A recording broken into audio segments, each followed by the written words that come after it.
Actually, mga lords, di ba, yung statement ni former President Duterte na yung confidential funds ay gagamitin sa mga makakaliwang grupo, sa mga party list. Most especially, di ba, kila Castro, kila Brosas, kila Raul. And nakakatawa lang mga lords kasi yung iba, no, in denial pa. Di ba, parang talagang feeling nila hindi daw kasabwat or hindi daw makakaliwang grupo yung sila Brosas, yung sila Castro, lalo na yung sila Raul. 'Di ba? Pinipilit pa nilang pagandahin ang imahe ng mga party list na yan. Pero sa totoo lang, bistado na yan sila. Let me cite some example of people in Kabataan Party List whom I personally know and joined the NPA. Number 1, Rendel Ryan Cagula, Kabataan Party List spokesperson of Southern Mindanao Region, a student of the University of the Philippines, Mindanao. So, si Rendel po, mas kilala dun sa kanayunan bilang alias Perper, nasawi po sa isang encounter with the 27th Infantry Battalion sa Sarangani Province noong November 2014. Next, Charis Bernardine Banyes. Si Chaba, siya po ay dating chairperson ng UP Los Baños Student Council. Naging student regent din po ng University of the Philippines noong 2009.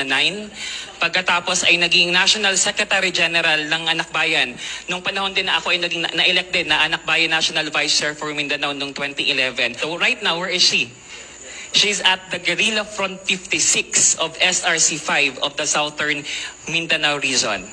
And my former comrades as well who surrendered in the 10th Infantry Division also can confirm that Chaba, the former leader of Kabataan Party List, is already a cadre of the NPA in SRC-5, particular Guerrilla Front 56. Next, this is Cherry Urindain. Cherry Urindain is also a student in UP Mindanao, became the regional spokesperson of Anak Bayan SMR. Kasabayan ko po ito nung dumulo kami sa 6th National Congress ng Anak Bayan sa PUP noong May 2011.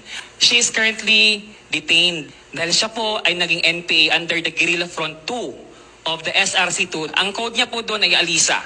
I also remember one personal friend. She's not from Kabataan, but gusto ko lang sabihin din para kunin yung logic, yung sa sinasabi nilang personal choice lang. Condolence to the family, but I just want to mention Vanessa Limpag, a very personal friend of mine. Collective ko po dati sa Zamboanga. Ang code niya po is Kyle. Siya po yung medical na kasama ni Paragon nung na-raid sila sa Pakibato. And napatay po siya sa raid na yon.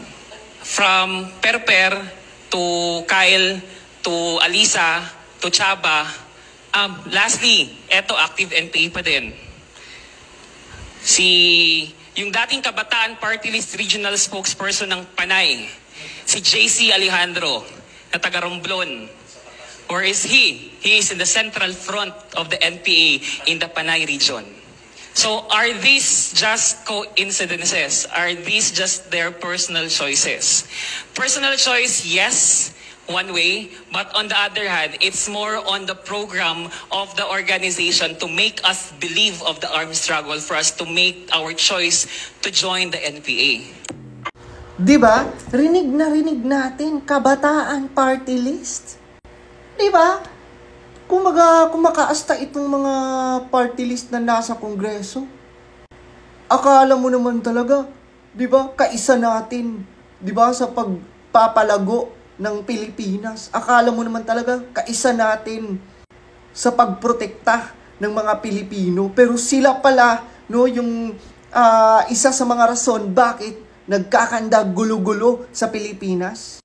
Tapos, ang hindi ko magets, mga lords, may mga ibang Pinoy na, diba, na, kumbaga, agree pa sa kanila, no, sumasang-ayon sa kanila.